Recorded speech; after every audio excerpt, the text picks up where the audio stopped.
Olá a todos, o meu nome é José Luís Carvalho, sou médico fisiatra, sou especialista em medicina física e reabilitação, sou especializado em medicina esportiva, em medicina da dor. A minha área de diferenciação efetivamente é mais ecografia musculoesquelética e intervenção minimamente invasiva, e dedico-me bastante à área da patologia desportiva. Fui convidado para estar neste congresso e falar um bocadinho com vocês sobre efetivamente isso, ou seja, a medicina regenerativa e as suas aplicações no âmbito da patologia desportiva. E vamos falar um bocadinho hoje, basicamente, das aplicações e como o fazer e os produtos biológicos mais utilizados e outros dispositivos também podem ser associados e as principais técnicas que também estão mais em voga para podermos potenciar e acelerar ao máximo uma reabilitação adequada e efetiva de muitas das patologias desportivas com que nós lidamos todos os dias. Portanto, vamos falar um bocadinho mais de patologia do tendão, patologia do músculo e patologia da articulação e tentar descortinar aqui algumas estratégias e opções terapêuticas que nos podem ser benéficas e, acima de tudo, beneficiar o nosso doente, o nosso atleta na área desportiva. Quando falamos em medicina regenerativa, temos de também associar, e eu gosto de associar sempre a maneira como nós o fazemos. E nós só conseguimos ter um máximo de assertividade, um máximo de cuidado e minimizar os efeitos colaterais indesejáveis se tivermos um guia imagiológico à nossa disposição para conseguirmos potenciar ao máximo tudo aquilo que nós vamos fazer. E habitualmente eu trabalho sempre com guias de imagem, nomeadamente a ecografia e, em alguns casos, a fluoroscopia. A área de intervenção, como já foi falado e como vocês certamente muitos estão à vontade, é a patologia musculoesquelética, a patologia osteoarticular, quer seja no âmbito das lesões agudas, quer seja no âmbito das lesões mais crónicas. Efetivamente, há toda uma parafernália de segmentos corporais onde nós desenvolvemos a nossa atividade dentro do sistema musculoesquelético. Para dar breves exemplos, por exemplo, ao nível do ombro, trabalha-se muito ao nível da tendinopatia, seja ela tendinite, seja ela uma tendinose, com infiltrações ecoguiadas da bursa, no caso das rupturas parciais da coifa, infiltrações ecoguiadas utilizando, por exemplo, fatores de crescimento, PRP, Platelet-Rich Plasma. Ao nível de tendinopatia calcificante da coifa, muitas vezes também pode condicionar homalgias intensas, dolorosas, com muito incapacitantes para a performance. Faço hoje em dia técnicas minimamente invasivas, como por exemplo a barbotagem e a aspiração das calcificações, tendinossinovites de longa pressão da bíceps brachii e em situações de pós-cirúrgico, muitas das vezes podem acontecer quadros de capsulite adesiva, o ombro congelado, mais conhecido, e fazemos as hidrodistensões capsulares ecoguiadas. Ao nível do cotovelo, muito mais nos esportes mais relacionados com o ténis, com o pádel, hoje em dia muito já instituído na nossa sociedade, temos as epicondilites, as epitrocleites. Também temos procedimentos relacionados também com produtos biológicos, como o PRP, e técnicas minimamente invasivas de estimulação tecidular, como o caso da tenotomia percutânea ecoguiada. Ao nível da anca, temos também uma patologia que cada vez mais se torna perceptível, mais diagnosticada, nomeadamente os conflitos femoral-acetabular com condropatia associada, e aqui também a medicina regenerativa pode ajudar um pouco, especialmente ao nível, não do conflito biomecânico, mas sim ao nível da condropatia que daí decorre. Ao nível do joelho, a condropatia, mais uma vez, algumas patologias ligamentares que podem ser aceleradas com este tipo de procedimentos, nomeadamente muito comum a lesão do colateral medial. E ao nível do tornozelo e pé, nas tendinopatias do Aquiles, nas lesões ligamentares agudas, nomeadamente ao nível do peróneo estragalino anterior, e lesões crónicas deste ligamento a condicionar instabilidade articular, nomeadamente antero-posterior, onde nós podemos dar mais alguma patência a esse ligamento que não está nas melhores condições teciduais, com o PRP ou mesmo com outro tipo de procedimentos, como por exemplo a proloterapia. Bom, damos assim uma resenha de tudo aquilo que nós fazemos e desenvolvemos nesta área. Há outra área, claro, que especialmente em desportos com um bocadinho mais de potência, força-resistência, por exemplo, futebol, basquete, as rupturas musculares, provavelmente a lesão mais comum na atividade desportiva. Também temos, todos estes procedimentos podem acelerar todo o processo de redução da inflamação, ativação da proliferação e, acima de tudo, estruturar um processo de maturação e de regeneração adequado que nos possa, acima de tudo, ter uma resolução mais rápida, mais eficaz e minimamente invasiva.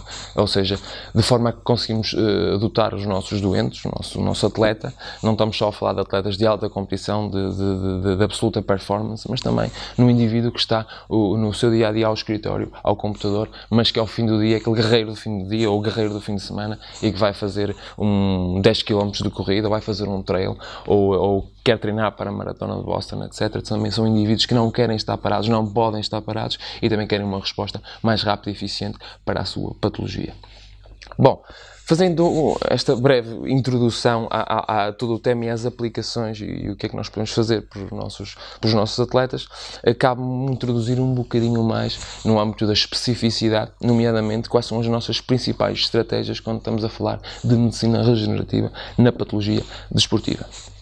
Trago aqui, essencialmente, 5 áreas que queria falar um pouco, desenvolver, não ser muito exaustivo, mas acima de tudo para dar um panorama geral do que é alguma literatura sobre isso e de quais são as principais aplicações e se efetivamente são efetivas, passando a redundância neste momento, para determinadas lesões, ou se é muito mais ciência básica do que propriamente aplicação empírica no nosso dia-a-dia.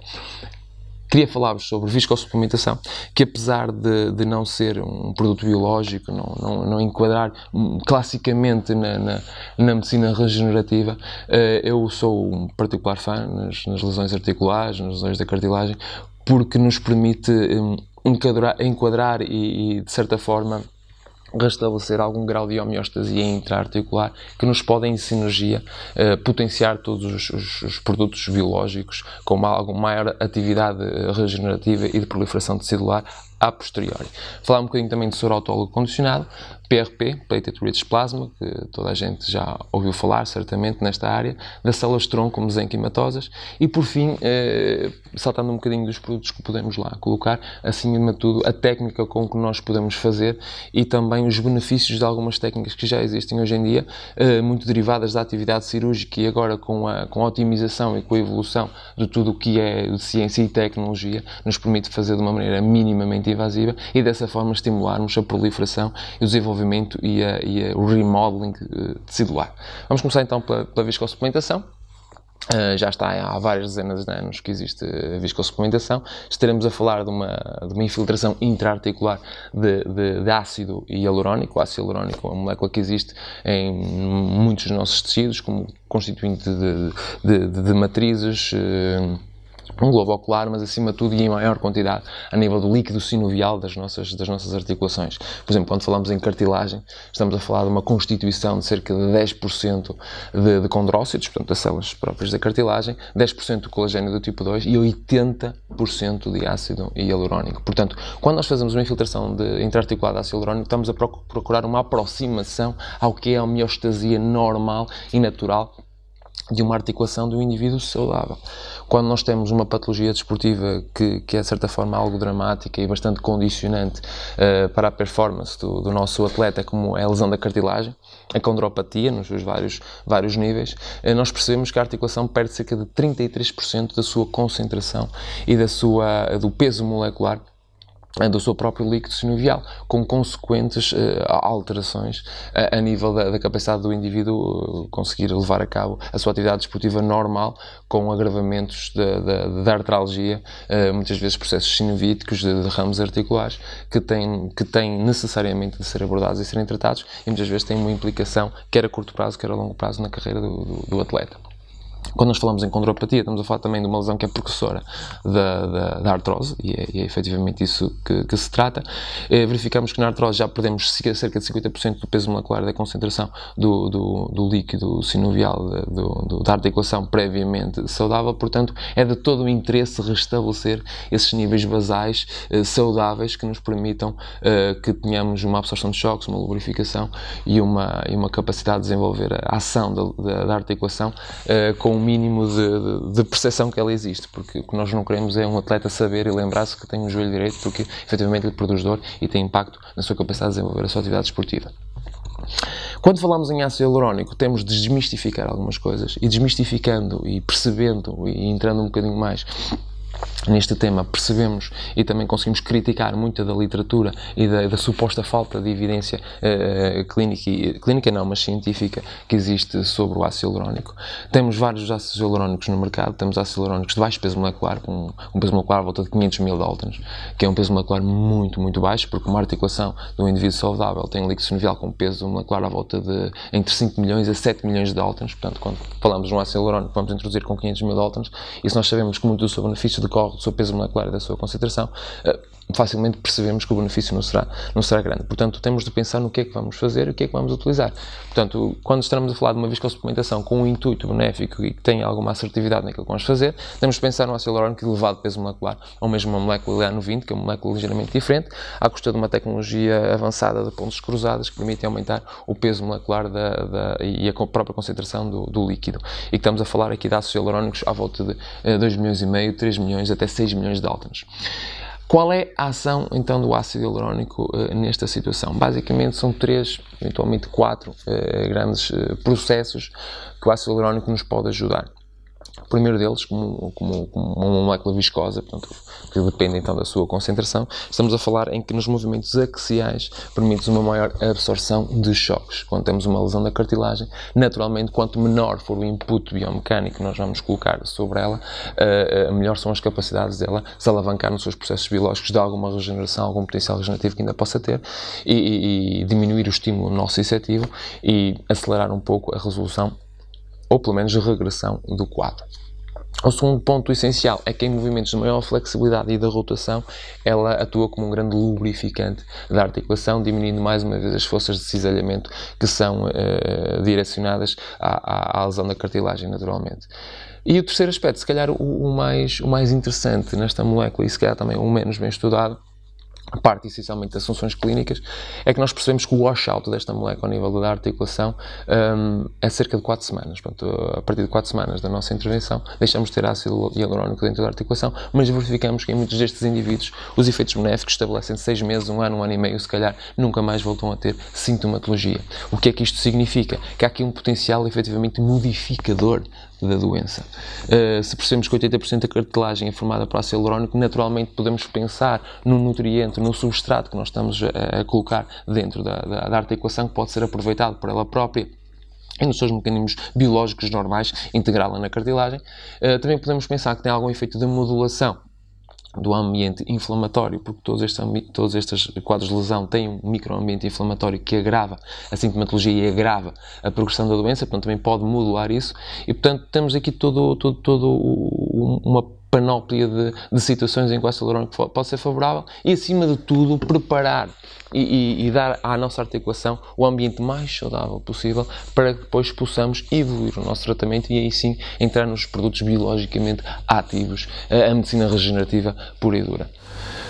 Acima de tudo, só para rematar em relação à viscosuplementação e ao ácido hialurónico, fazer alavancada em tudo o que disse até agora, a crítica à má literatura, como eu já disse, que eles têm, porque muitos dos ensaios clínicos randomizados englobam estudos com ácido hialurónico de baixo peso molecular, com elevado peso molecular, e assim, em todo este saco de estudos, por assim dizer, vai ser rebatida muito do benefício que isto tem. Do ponto de vista individual e empírico da minha experiência clínica, acho uma belíssima maneira de, pelo menos, iniciarmos a nossa intervenção dentro da articulação, quer estejamos a falar de atletas, quer estejamos a falar de indivíduos com um bocadinho mais de idade, em que já não será mais a condropatia, mas também já há algum processo artrósico a desenvolver-se, mas que querem legitimamente manter alguma atividade desportiva. Não são poucos os indivíduos com 50, com 60 anos que neste momento fazem provas de trail, fazem provas de 20 km, fazem treino de força, fazem crossfit, por exemplo, movimentos de maior potência e em que este tipo de intervenção é bastante benéfica para eles e que lhes permite, acima de tudo, diminuir o quadro de dor nas atividades de vida diária, mas conseguimos extrapolar isso para a sua atividade esportiva e para o aumento de performance, que é o que eles querem, efetivamente. Bom, passando a viscosuplementação, entrando um bocadinho mais no terreno da medicina regenerativa e dos produtos com alguma atividade biológica, começamos, se calhar, pelo soro autólogo condicionado. O que é o soro autólogo condicionado? Basicamente, já entramos no domínio não do controle de danos e de equilíbrios, mas sim já do potencial regenerativo na ativação dos processos proliferativos do tecido. Portanto, a medicina regenerativa propriamente dita. Tem muito interesse o soro autólogo condicionado, acima de tudo, na patologia articular, portanto, essencialmente ao nível da lesão da cartilagem. Porquê? Porque nós também temos de perceber que a condropatia não é um fenómeno puro de wear and tear, não é um fenómeno puro de biomecânica, de lesão por conflito. Temos aqui processos, e que vocês que têm experiência com atletas, processos inflamatórios que são recorrentes. Não é de todo incomum termos um jogador de futebol, por exemplo, que tem uma lesão da cartilagem, uma condropatia, grau 2, grau 3, o que seja, e que no decurso dos seus treinos, dos seus jogos normais, em relva natural, não tem problema nenhum, consegue desempenhar a 100% a sua atividade, é um belíssimo central. Só que, por alguma limitação, vai ter de fazer 1 ou 2 treinos num campo de relva sintética, ou porque a equipa de futebol do Bate na Canela Futebol Clube tem um campo de futebol com relva sintética, e o atleta, no fim do treino, no fim do jogo, um derrame articular imenso, um joelho extremamente globoso, muito quente, sinais inflamatórios, não consegue treinar 3 ou 4 dias, mas depois faz anti-inflamatórios, faz crioterapia estática, vai retomando, mas depois demora 1 a 2 semanas a estar no pico novamente, ou se calhar mais tempo. Eventualmente, numa fase inicial, alguém é capaz de fazer uma artrocentese e fazer uma infiltração com corticosteroide para diminuir este processo de inflamação, mas efetivamente nós não podemos estar continuamente a fazer artrocenteses e infiltrações com corticosteroides, nem pouco, mais ou menos, a atletas, nem a ninguém.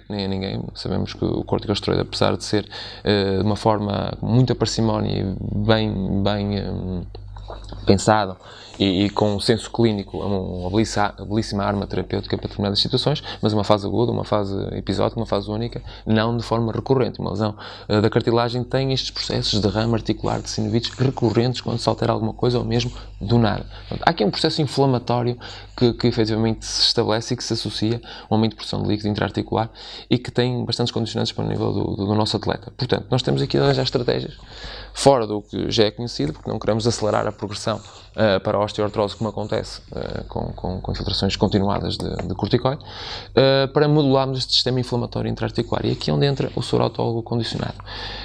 Uma forma muito simplista, basicamente é um produto autólogo, portanto é um produto nosso, do próprio atleta, portanto, não tem efeitos laterais indesejáveis à partida relacionados com o próprio produto.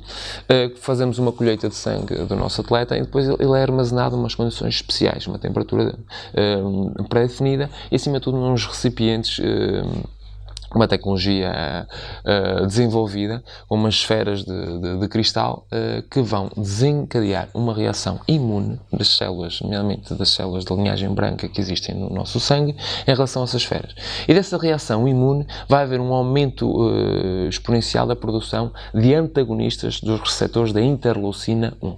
E o que é a interleucina 1? É o grande sinalizador, é o grande manda-chuva de toda a cascata inflamatória.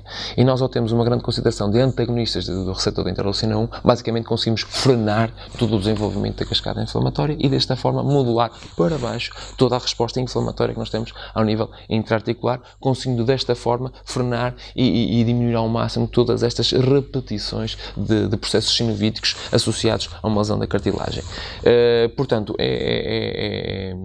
não é dos produtos biologicamente ativos mais estudados, mas do ponto de vista teórico tem um sentido muito interessante e não tem contraindicações nenhumas. As únicas contraindicações na maioria destes processos são, acima de tudo, da técnica, da injeção intraarticular, não propriamente do produto lá que colocamos, mas pronto, consegue-nos ajudar e dar uma opção adicional nestas situações de sinovites de repetição em quadros de lesão de cartilagem intraarticular. Depois temos se calhar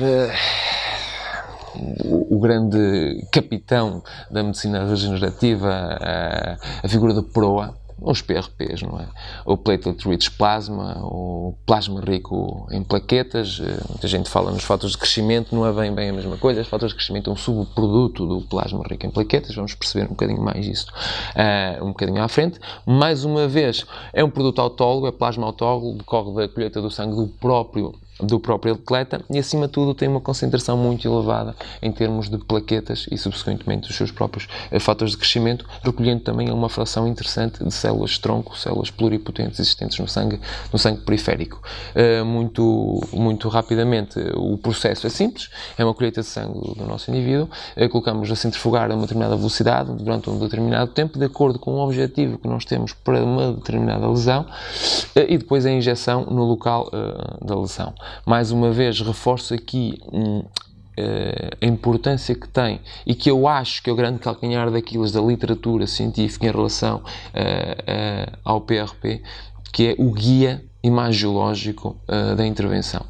Porque nós sabemos que as plaquetas só se desgranulam e libertam os fatores de crescimento em contacto com pontos de colagênio expostas. O que é que isto significa? Em tecido viável, tecido saudável, não há qualquer efeito biológico do PRP. Zero. Não existe. Só existe efeito biológico no local da lesão. Se nós estamos a falar de uma ruptura muscular, de um músculo profundo, nem muito profundo, semimembranosos, ou um retos femoris de um jogador de futebol que tem uma coxa muito volumosa, a olho nu, muito dificilmente nós vamos estar no foco da lesão. Portanto, o guia imagiológico é muito importante, porque só no foco da lesão é que nós vamos ter o resultado e a aceleração proliferativa e da regeneração tecidular expectável. Existem muitos produtos, muitas maneiras de colheita, muita tecnologia associada aos PRPs. O que tem mais evidência científica, efetivamente, é o plasma rico em plaquetas, que tem uma concentração de plaquetas habitualmente 5 a 7 vezes o baseline da concentração do sangue periférico. Claro que se tivermos um indivíduo, falando de um indivíduo com trombocitopenia, naturalmente que estas concentrações também não serão muito elevadas, o efeito biológico também não será espetacular. PRP pobre em leucócitos e sem ativação externa. O que é que isto significa? Pobre em leucócitos, é o que a literatura mais defende, mas muitos autores defendem que ele deve ser rico em leucócitos, em células brancas, porque acima de tudo são os grandes moduladores da atividade inflamatória no local da lesão, portanto, per se, do ponto de vista teórico, também podem ajudar no processo de toda a otimização da engenharia biológica local, mas mesmo assim, o mais comum e o mais defendido do ponto de vista de literatura é o plasma rico em plaquetas, pobre em leucócitos. Depois, em termos de ativação, inicialmente fazia-se uma ativação externa, ainda no tubo do ensaio, com gluconato de cálcio, habitualmente, para ativar as plaquetas, para fazer a desgranulação dos fatores de crescimento. Ora, percebeu-se que isto, se calhar, até era contraproducente, porque tínhamos muitos fatores de crescimento, depois podiam-se perder, quer dentro do tubo de ensaio, quer depois na transferência para o material de injeção, e a sua viabilidade no local da lesão não seria a maior. Hoje em dia não se faz a ativação por norma, colocamos logo diretamente no local da lesão e, como eu já falei antes, as plaquetas face às pontos de colagênio expostas numa lesão, quer seja articular, quer seja do tendão, quer seja do músculo, elas vão desgranular e libertar os tais fatores de crescimento. E é nestes fatores de crescimento que reside a maior sede do potencial biológico e regenerativo dos PRPs. Com esta técnica conseguimos libertar à volta de 33 fatores de crescimento, fator de crescimento relacionado com o endotélio, relacionado com o vaso, relacionado com a plaqueta, relacionado com a insulina, relacionado ao fator transformante, portanto, variados fatores de crescimento que, acima de tudo, têm uma capacidade fora do normal para sinalizar todos os mecanismos de regeneração tecidular, para otimizar crescimento, migração de novas células, para induzir a diferenciação de células-tronco, de células pluripotentes, portanto, células que não têm diferenciação nenhuma, nas células que nos dão mais jeito naquela lesão, nomeadamente uma lesão da cartilagem, condrócito, uma lesão do tendão, um tenócito, uma lesão muscular, um miócito. Tem também uma reação microinflamatória local que estimula a vasodilatação, a chamada de oxigênio, a chamada de nutrientes, o rebater de produtos tóxicos do metabolismo, e isto é, de certa forma, importante, por exemplo, quando trabalhamos com o tendão. Nós sabemos que o tendão é uma estrutura muito pouco irrigada, muito sujeita a fenómenos de isquemia de repetição, e daí de onde decorrem muitas das tendinoses associadas, e, portanto, estamos a aumentar o aporte de coisas boas, de oxigênio, de nutrientes e de substâncias substratos, de processos de regeneração celular para o local da nossa lesão. Aumenta a síntese da matriz extracelular, facilita a transcrição de proteínas e, acima de tudo, também vai acabar por inibir toda a cascata inflamatória, porque também tem uma relação muito grande com antagonistas da interleucina 1, como nós já falamos. Portanto, o que é que nós temos aqui com o PRP? Acima de tudo, temos uma indução de um procedimento microinflamatório que nos é favorável, que nós queremos e que nós vamos buscar para aumentar o aporte, então, de coisas boas para o local da nossa lesão, para muitas vezes converter uma lesão crónica, estabelecida, parada no seu processo de proliferação, numa lesão aguda, que decorre de um processo inflamatório, mas também depois de um processo proliferativo e, acima de tudo, depois do processo de maturação, de regeneração tecidular e de remodeling do tecido. E, basicamente, de linhas gerais, é nisto que o PRP é muito, muito interessante na nossa atividade, especialmente em patologia desportiva. Assume sempre estas 3 grandes variantes da cartilagem, do tendão e do músculo, tem os seus timings de aplicação também adequados, tem as condições de aplicação, tem as técnicas e a tecnologia associada a essa mesma aplicação. Por exemplo, temos uma ruptura, um tennis leg, uma ruptura entre o gastrocnêmio medial e o sóleus do indivíduo, que tem uma coleção serohemática de um grande volume. Não faz sentido nenhum fazermos um PRP na coleção serohemática, é uma diluição, não vai haver qualquer efeito biológico do nosso PRP, mas se associamos uma aspiração ecoguiada desse mesmo hematoma, um ajuste dos bordos faciais, e aí sim colocamos aqui o nosso PRP, aí a nossa possibilidade de desenvolver a nossa atividade e aceleração de todo o processo tecidular e de proliferação vai ser muito maior. Portanto, temos sempre que pensar no caso clínico que temos. Isto não é de maneira alguma um pau para toda a obra, não temos de ter condições adequadas, tecnologia associada, expertise técnica, isto é fundamental, mas reunidas todas estas condições nós conseguimos ter efeitos fantásticos em relação a isto, conseguimos rebater se calhar em algumas lesões, 1 semana, 2 semanas, que se for o número 10 habilidoso do plantel, significa a vitória de jogos na Champions. É ótimo para o treinador, é ótimo para a assistência, é ótimo para toda a direção, porque também não tem um ativo caríssimo parado e não tem o rendimento esportivo nem muitas vezes económico a ele associado. Portanto, ótimo, PRP, belíssima opção, mas sempre com cabeça e com sentido clínico. Depois do PRP, temos algo que também foi, de certa forma, uma febre na medicina regenerativa, devido à fisiologia, à ciência básica associada, e com toda a razão, que são as células tronco mesenquimatosas. Células tronco mesenquimatosas, o que é isto? Este nome grande, esquisito. São células pluripotentes, são células-mãe, são células que não têm qualquer tipo de diferenciação, mas ao mesmo tempo têm o potencial para se diferenciar em qualquer linhagem. Ora bem, isto do ponto de vista médico, não só de medicina desportiva, é fantástico. Temos uma célula que tem a capacidade para se diferenciar numa célula qualquer. Temos uma lesão de fígado, diferencia-se num hepatócito, uma lesão no coração, um miócito, cardíaco. Portanto, não estamos só aqui a falar no domínio da medicina desportiva. É claro que, no que nos diz respeito, nós queremos aproveitar ao máximo o potencial para uma resolução rápida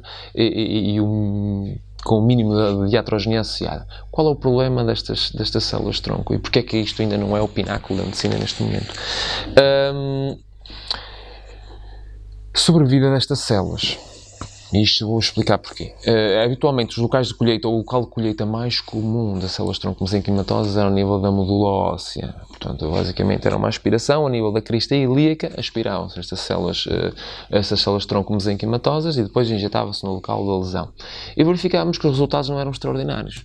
Não se percebe muito bem porquê. Estas células têm a capacidade de se diferenciarem, só que há aqui 2 grandes problemas.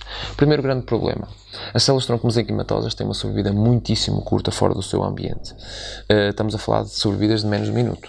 Portanto, todo o processo de aspiração, de passagem, colocação na seringa, injeção, a célula já morreu. Portanto, não vai ter atividade biológica nenhuma. E depois, outra questão a ultrapassar será colocar a célula, muito bem, ela teve uma sobrevida que conseguiu chegar ao local, ele ainda está viável, mas como é que nós vamos sinalizar aquela célula para se diferenciar na célula que nós necessitamos, não é? Numa lesão do tendão, como é que ela vai se diferenciar, qual é a sinalização adequada para que ela se diferencie num tenócito noutra coisa, não noutra coisa qualquer. Portanto, são estes os dois grandes bloqueios. Eu não tenho dúvidas que o futuro da medicina regenerativa passará por aqui, não só na patologia desportiva como em todas as outras, tipo de áreas da medicina. No entanto, nós temos estas duas grandes forças de bloqueio que precisamos ultrapassar, e é por isso que a literatura acaba por não ser robusta em relação a isto, nem os resultados clínicos o são. Eu estive no ano passado no Departamento de Medicina Regenerativa e de Reabilitação em Nova York, New York Presbyterian, e na altura a grande febre era uma coisa relacionada com as células de tronco, mas não era da origem da medula óssea, tinha origem na membrana amniótica, era o amniofix. Passo a publicidade. Ainda uma molécula que ainda estava numa fase de estudo, na altura que eu lá estava e que trabalhei com alguns colegas que estavam a dedicar-se muito a essa área, queriam fazer um estudo com cerca de 300 eram na altura lesões do tendão, muito rotuliano, muito Aquiles. E os resultados estavam a ser tão ótimos que decidiram extrapolar isto para uma população de 1000 pacientes antes de publicarem os resultados sobre isto. São células que têm uma origem diferente, aquilo era submetido a um processo diferente, era feita a colheita da membrana amniótica, era esterilizado, um processo de desidratação, e depois aquilo era diluído em soro fisiológico e depois injetado. Portanto, ultrapassava-se aqui o problema da semivida, e efetivamente aquilo tinha um efeito biológico muito grande. Quando nós fazemos, por exemplo, fatores de crescimento, como eu já vos falei, tem aquele pequeno processo microinflamatório inicial, que nos é benéfico, é uma microinflamação controlada. Quando falávamos nesta injeção de células derivadas, células tronco derivadas da membrana amniótica, os doentes tinham uma reação inflamatória tão grande, com tanta dor, que tinham sempre de consultar o médico uma prescrição de um opioide major.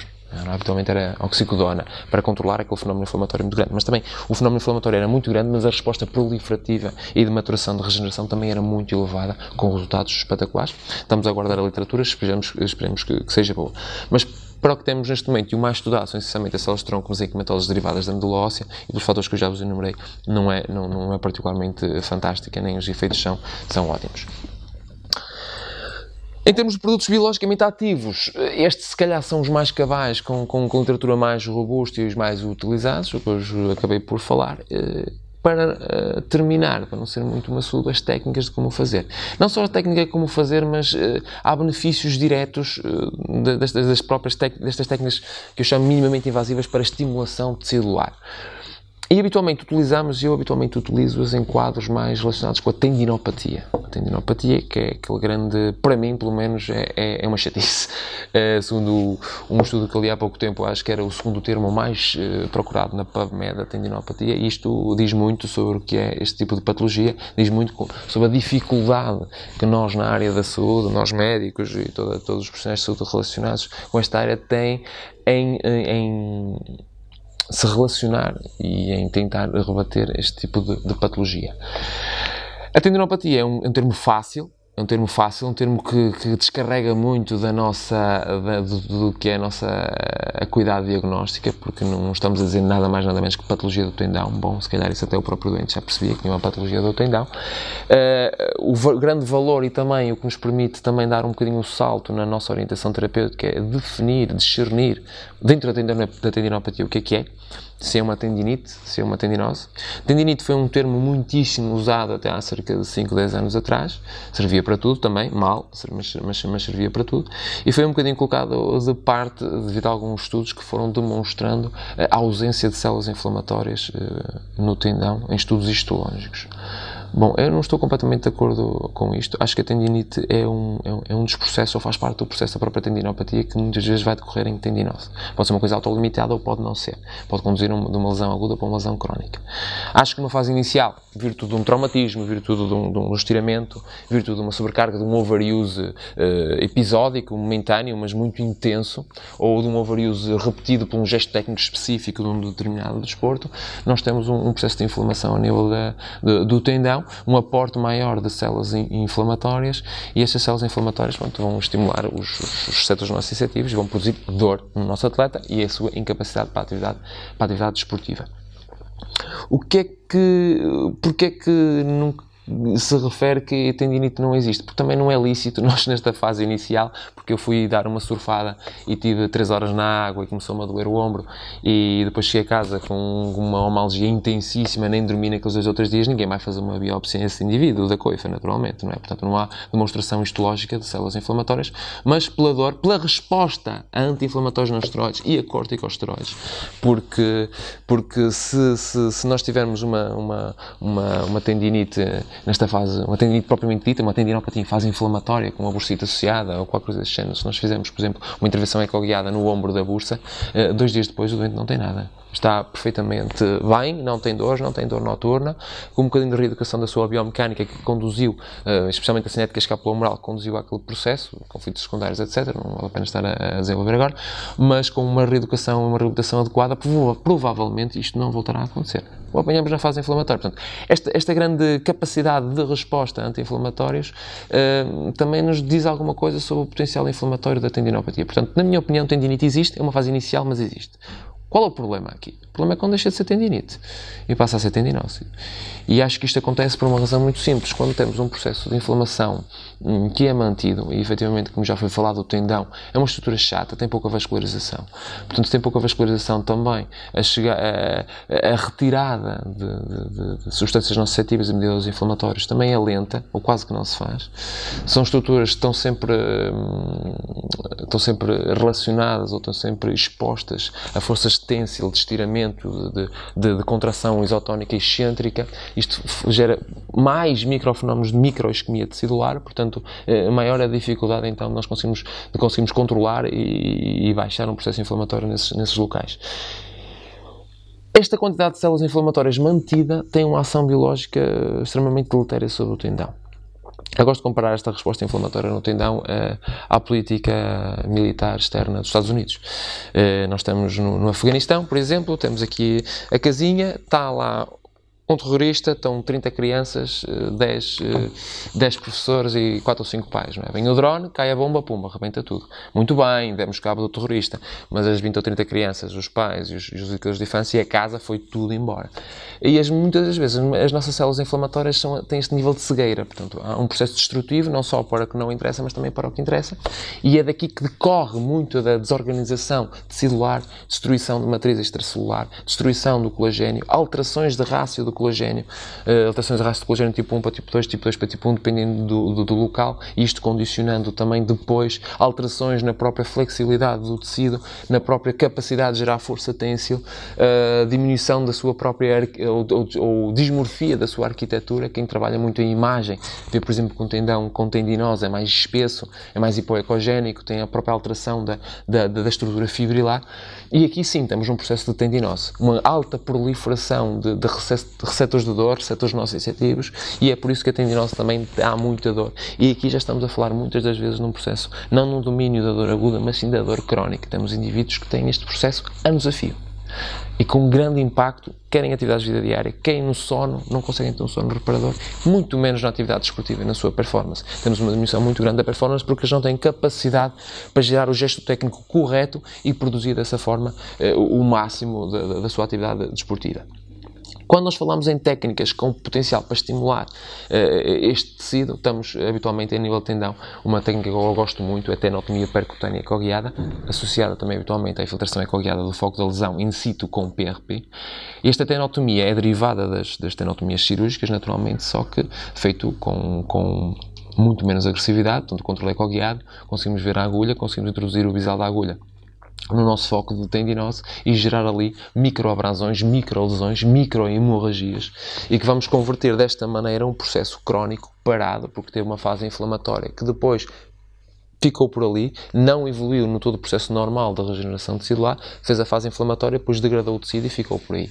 Nós vamos procurar gerar uma nova lesão, uma lesão aguda nova, mas controlada, com estas microabrasões, estas microhemorragias, para além de estimularem o aporte, neovasos, nova vascularização, o tendão, uma estrutura pouco vascularizada, maior chamada de oxigênio dos nutrientes, de substratos tecedulares, remoção de mediadores inflamatórios. Portanto, temos aqui toda uma ativação de um processo de aumento da irrigação desse mesmo tecido. Quando colocamos lá o PRP, vamos invocar todos aqueles fenómenos que já foram falados, de de otimização do crescimento, de melhoração de rastros de colagênio, de diferenciação, migração de novas células, indução de células-tronco.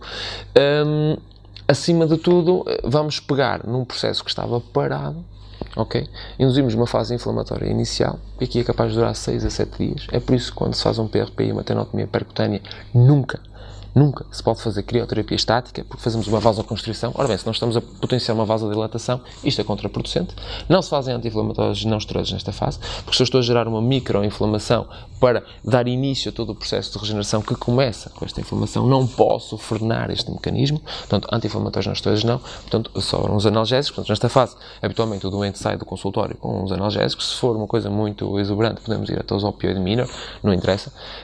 Queremos também diminuir um bocadinho a dor ao nosso doente, mas não queremos diminuir a inflamação. Portanto, tudo que seja mecanismos, quer em termos de agentes físicos, quer em termos de técnicas, quer em termos de fármacos, não podemos frenar a inflamação. Estamos aqui 6 a 7 dias de inflamação, ok, o doente chama-nos nomes, liga-nos a dizer que está muito chateado, mas depois a coisa começa a encarrilar e assim sim, passamos aqui da fase inflamatória para a fase proliferativa, que vai durar até 6 semanas, e é aqui onde há o crescimento celular, alguma maturação celular. O doente já começa a sentir os benefícios da intervenção que fez e depois, ao fim destas 6 semanas, já entramos na fase de maturação, na fase de remodeling, na fase de regeneração, em que há toda a estruturação da matriz extracelular, o alinhamento das fibras do colagênio, tudo o que seja já a maturação das células daquele tecido, neste caso dos tenócitos, e a otimização de tudo. Este processo de remodeling pode durar até 1 ano. Isto é como uma cicatriz na pele, a sua remodelação pode demorar até 1 ano, é normal, não quer dizer que o indivíduo esteja parado. 6 a 8 semanas já poderá estar a fazer algum grau de atividade física, se não atividade física, potência completa, mas sempre associado naturalmente a um processo de reabilitação bem pensado, bem prescrito, individualizado, bem executado, também porque sabemos perfeitamente que temos todos os fenómenos de reeducação da cinética, de alongamento, de estruturação da própria direção das fibras do tendão, o fortalecimento associado, os padrões de trabalho, o fortalecimento excêntrico, nomeadamente. Portanto, tudo o que é aquele trabalho já mais clássico, mais conhecido, tem cabimento e deve ter cabimento neste tipo de situação, de reeducação de todas as cadeias biomecânicas que estejam alteradas. Então, tudo isto é associado e dá-nos o timing para que a biologia do indivíduo funcione. E que a 6 a 8 semanas temos o procedimento quase completo, pronto para o indivíduo retomar a sua atividade normal. Portanto, temos aqui toda uma panóplia, toda uma parafernália de técnicas, de produtos biológicos, de dispositivos médicos que nos podem auxiliar bastante em tudo que seja uma evolução mais rápida, mas acima de tudo mais eficaz e o menos iatrogénica, o menos agressiva possível ao nosso doente, ao nosso atleta que quer o mais rápido possível voltar à sua atividade, em primeiro lugar, do dia-a-dia normal, quer subir escadas sem dor, quer descer rampas sem dor, quer provavelmente vestir o casaco sem dor, mas depois, claro, naturalmente buscar os ganhos no desporto, na sua atividade, na sua performance. Então, estamos a falar de alta competição, tudo aquilo que está relacionado com isso. Pronto, acho que vou deixar de vos aborrecer, vou terminar por aqui a minha apresentação. Foi um gosto e pronto, espero vê-los em breve.